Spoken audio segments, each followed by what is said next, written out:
Hello and welcome to the last in your series of video lectures. Today we're going to talk about the last of the 4 P's, which is price. In my opinion, price is the most important thing for a marketing manager because price determines oftentimes quality, because people think about the higher the price, the higher the quality. Price oftentimes will determine how much something is sold. Oftentimes you can pull that price lever and increase sales dramatically very, very quickly, even though you might lose some money when you're doing that. So one of the key things that we're going to talk about is the different pricing objectives and the different pricing strategies. It's important to note that when we first talk, we're going to talk about the objectives, and then we're going to talk about the strategies. We're also going to talk about other determinants of price. We're going to talk about how competition and elasticity of demand come into price, and all those types of things. This is the last of your video lectures. You have a final coming up on Tuesday or Thursday of this coming week. There are no video discussion questions at the end, but please do study this chapter. Now you'll notice in this chapter I'm only going to use 27 out of really about 50 slides. These 27 are the key concepts within the particular chapter. However, it might help you if you open up the chapter on Blackboard and flip through those other slides just to familiarize yourself with some of the terms.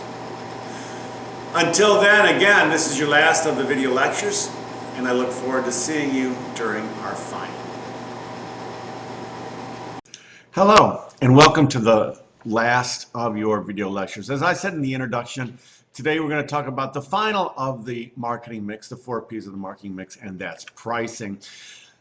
Price is what you give up in exchange for what you give. That's a very important concept. Price is not how much you charge. Price is not how much something costs. Price is what you give up in order to get something. For instance, if you've got 2 things, one is say a pen and one is say a pad of paper, and both of them costs $1, and you buy that pen, that means you're willing to give up that pad of paper in order to get that pen. So everything in price is determined by what you're willing to give up to get something. For instance, let's say you want to buy a Bluetooth speaker for your phone so that you can listen to music in, say, the kitchen while you're cooking. Well, you can go on Amazon.com and you can buy a good quality speaker, and that would take you probably about 10 minutes. Or you can go from store to store, Walmart, looking at all the different websites and spend about a day looking for a speaker. The speaker's cost, or the price in that speaker, is not only what you paid for the speaker, but the time in which it costs you in order to look for it. That's why Amazon has been so successful. Amazon is extraordinarily successful because not only do they have fair and reasonable prices, not the lowest price, usually Walmart will beat them or somebody else will beat them, but they have fair and equitable pricing, but it's also one click. So it takes no time. So that's involved in the cost either. That's involved in the price. It's everything you give up to get something. And therein lies the definition of price. Now, managers really strive to charge a price that will either earn revenue or profit or both. Sometimes you're not really after profit. Sometimes you're after revenue. And what you want to do is you want to establish your brand, bring in revenue, maybe only to meet expenses, and then as you drive brand awareness and other things like that, then you can start looking at profit. But really, revenue, the definition of revenue is units times price. That's revenue. Profit, of course, is revenue less expenses. On the very first day of class, I said the universal equation for business is revenue less expenses is profit. We as marketing people, we drive revenue. Revenue is really price times units. We as marketing people, we use pricing strategies and do pricing strategies We do promotion strategies, we do distribution strategies, etc., in order to drive revenue, and then we try to drive more revenue than expenses in order to have that profit. So the pricing objectives, now remember, there's two different things. There's pricing strategies and there's pricing objectives. The first thing I want to talk about is pricing objectives. Remember, on the test, know the difference between pricing objectives and pricing strategies. The first one is pricing objectives. That's profit-oriented, sales-oriented, and status quo-oriented. The first one is profit-oriented pricing. The first thing you're going to do is you're going to have a pricing strategy, or your pricing objective is to maximize profit. You don't really care how much you sell. What you usually care about is driving profit. So you can do one of two things. You can take a price skimming strategy for that price objective, profit-oriented pricing objective. And the skimming strategy means you're going to charge a very lot of money, so you can only sell a few units, or you might want to maximize your profit by selling a lot at a very low price. But the key thing is one pricing objective is profit-oriented. The second one is sales-oriented. What we're trying to do is increase market share. We don't really care so much about revenue at this point in time. We don't really care about profit at this point in time. What we care about is market share. We want to grow our market share, and then as our brand gets established, we can adjust prices later. So what we're trying to do is maximize sales through the sales-oriented pricing objective. And then the final one is status quo pricing objective, which is really maintaining your pricing to meet competition and to meet a fair price. Very little planning goes on with this. Basically, what we're trying to do here is we're trying to maximize our, we're trying to keep our pricing in line with our competition and what the market will bear. So let's talk about demand. Demand has a very strong influence on price. Demand is the quantity of product that someone will buy at a given price. As price goes down, demand goes up, generally speaking. And as price goes up, demand goes down. Just the opposite, supply is how much is available for someone to purchase. As price goes up, supply goes up because people want to sell more because prices are up. And as prices go down, the supply goes down, which means prices are going down. People are exiting the market because it's not worth their time.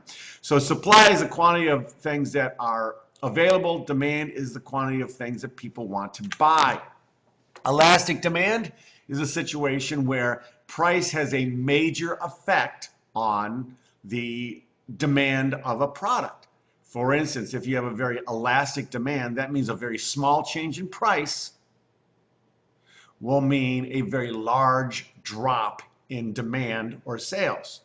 Whereas inelastic demand means, and we talked about this before, inelastic demand means that no matter how you change price, demand is going to stay the same. For instance, oftentimes medical drugs have a very inelastic demand.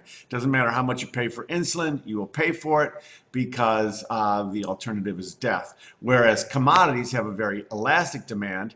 If the price of corn is $2 a bushel and you charge $2.10 a bushel, no one's going to buy your corn because everybody else is selling it at $2 a bushel. So that's a very elastic demand.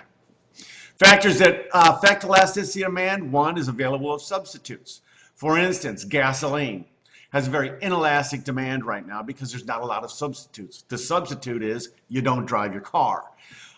There are some electric cars out there, but they're don't really have traction. So because there's very little substitutes out there, the demand for that product is very inelastic.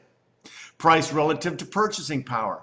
If in fact the consumers have more purchasing power, that would make the demand very elastic. Product durability. If the product is very durable, you don't have to buy very many of them. Take a for instance, a house, people usually buy one or two in their lifetime. The demand is very inelastic. And then other uses for the product. If there's a lot of different uses for the product, then that would mean that the demand would be more inelastic. Dynamic pricing is a term that we use where you can change pricing very quickly, and it helps people to drive revenue. For instance, at the end of the month, if you don't have enough revenue to meet expenses and you're not going to make your number, a dynamic pricing tactic would be to give a price off. Generally speaking, dynamic pricing, we just went through a lot of dynamic pricing. TVs, television sets have a lot of dynamic pricing. Electronics have a lot of dynamic pricing. And you can see that through what we just went through, and that was Black Friday. As you can tell, there's a lot of margin and a lot of room in those pricing for TVs. That's why they can offer doorbusters with 50-inch TVs for $250 or however much they were. I don't know. I don't really pay too much attention to that. But that's your dynamic pricing. So now another thing that has to do with price is your costs. Obviously, you can't sell things at a loss and make it up on volume. So you got to take a look at your costs in order to price your product. Oftentimes, people use cost as the way in which they price their product. They take a look at their total cost and then they mark it up. Or they take a look at their total cost and they set it just above their cost. Or they take a look at their total cost and they do it 2 or 3 times their cost, depending on the product and depending on what you're trying to do. There's 2 types of costs. You guys know about this in, you've all taken Accounting 101 and Accounting 102, managerial accounting. There's variable costs, and those are costs that varies with the changes in level of output. Usually that's cost of goods sold. And there's fixed costs, and those are hard assets like equipment and things like that.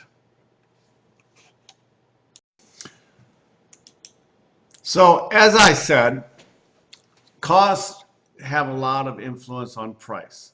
Generally speaking, people use a strategy called markup pricing, which is taking a look at the cost of either buying the product or making the product and marking it up. Generally speaking, most retailers use a markup pricing strategy. Depending on the type of retail establishment, it's anywhere between 100% and 3%. If you look at Walmart, you're looking at a margin of markup of about 3% on average. If you look at some place that is very exclusive, like a Macy's, they're looking more like 40 or 50% markup, depending on what they're doing. So the cost of buying the product from the producer and then marking it up is markup pricing. Markup pricing is influenced by experience, the appeal to customers, the quality of the product, the seasonality of the good, fashion, and all those types of things deal with markup pricing.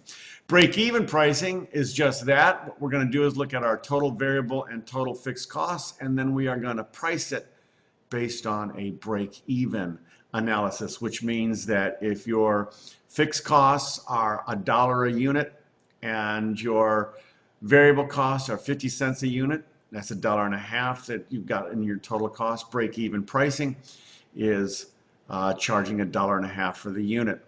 Most people don't use break-even pricing unless they're using something like a loss leader. Oftentimes, the only time they'll do break-even pricing if they want to try to get a brand or a product established, and then they will use break-even pricing. It gives a quick estimate of how much the firm must sell to break even, and then the firm can either sell that many or target selling more. Other determinants of price is the stages in the life cycle. We talked about that. In an introduction stage, generally speaking, the prices are high, and as the product moves through the life cycle, the prices get lower. Also, competition, distribution strategy, internet, and how much it takes for people to find your product, large customers, and relationship to quality. First of all, stages in the product life cycle, as we talked about. In the introduction stage, prices are usually high. In growth stage, prices come down because that's when competition come in. In the maturity stage, that's when prices start to fall significantly, and then in the decline stage, they pretty much are stable because a lot of the other people have gotten out of the market. And that next couple of slides is exactly what I talked about.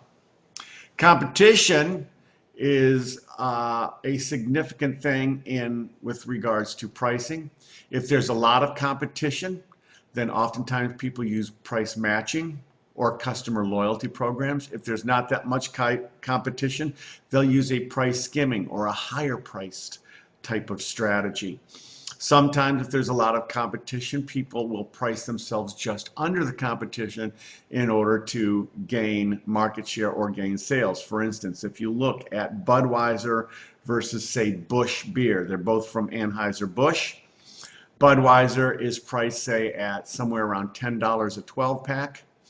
$10 to $12 a 12-pack. If you look at Busch, it's anywhere between $7.99 and $9.99 a 12-pack. So they're pricing themselves just under. There's a lot of competition in blonde lagers. Therefore, the competition is going to determine or have a big determinant on the price. Promotion strategy. If you've got a very strong promotion strategy, then you can keep your price high. A great example of that is Nike.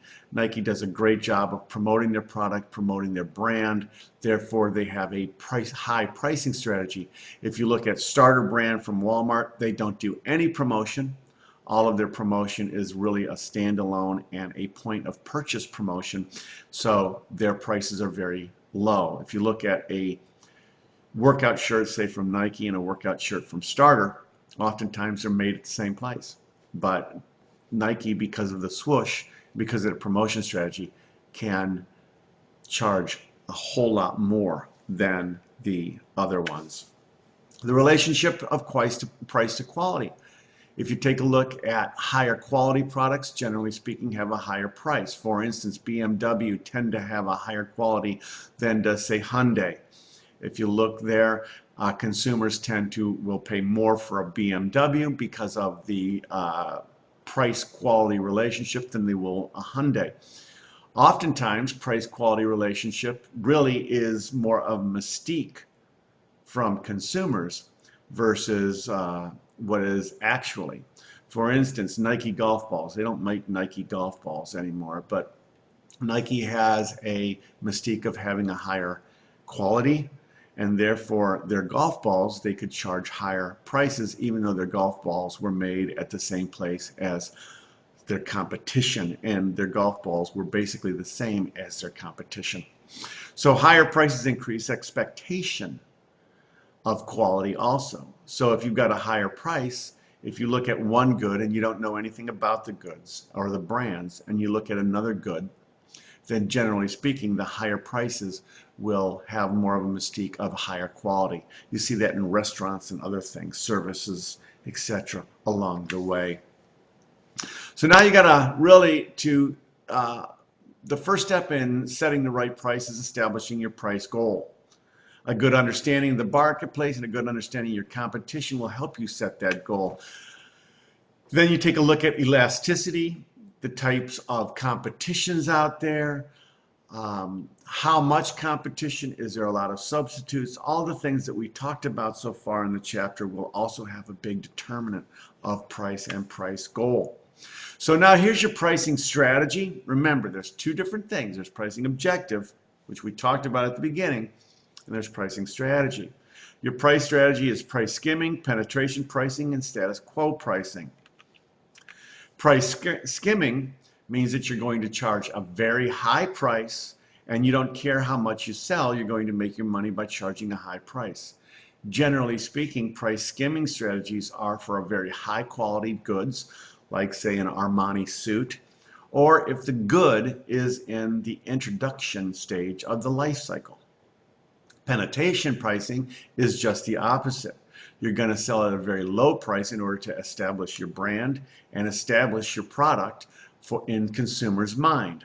Penetration pricing often happens when you're not the first in the market. For instance, take a look at Apple Watch. Apple Watch, because they were the first in the market, they used a price skimming strategy. Now, since then, their prices have come down.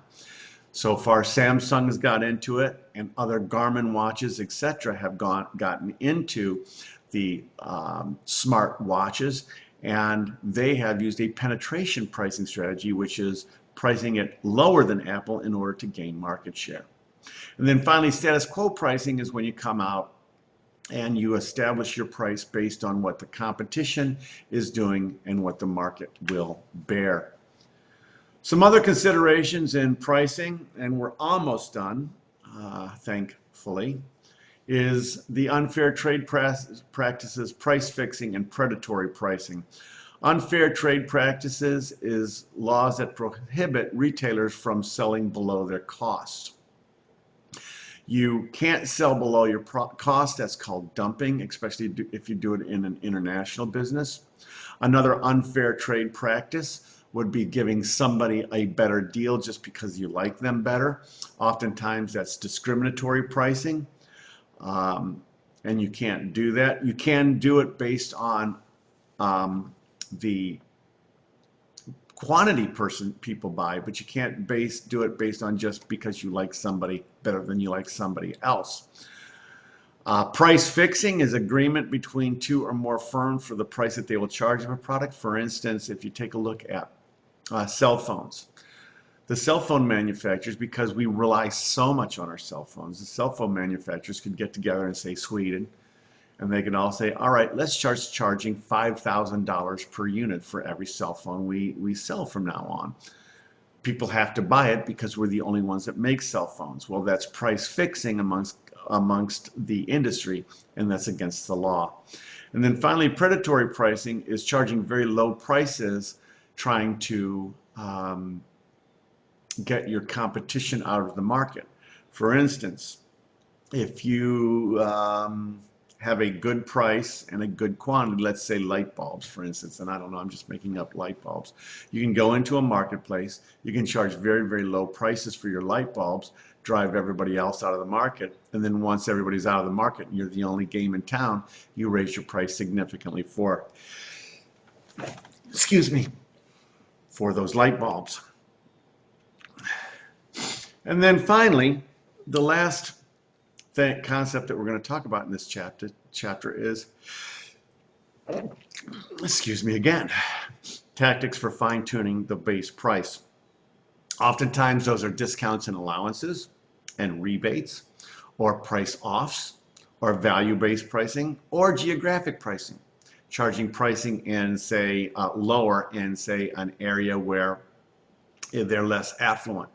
You see that in gasoline oftentimes, where in, say, Pittsford, the gasoline prices are high, but if you go out into, say, some rural areas where they're not as affluent, the gasoline prices are lower. And then finally, there's other pricing strategies like buy one, get one free. There's Black Friday discounts. There's all types of other tactics for fine-tuning your base price. Sears used these tactics a lot, and that's what really drove them out of business, because basically what Sears was doing was always having a sale, so no one would buy their product until they did have a sale. That concludes your last of the video lectures for this semester. Good luck on your final exam. Your final exam is either on Tuesday or Thursday, depending upon whether you're in the Tuesday or Thursday class. Make sure you look at the video for all of the different things. As you'll notice, there's actually 54 slides in this chapter. I only used 27 of them in this chapter, so you might want to take a look at the entire chapter that's on Blackboard and flip through the slides and familiarize yourself with some of the terms that I didn't go over. Until then, I'll see you at the final exam. Take care, and it was a pleasure this particular semester.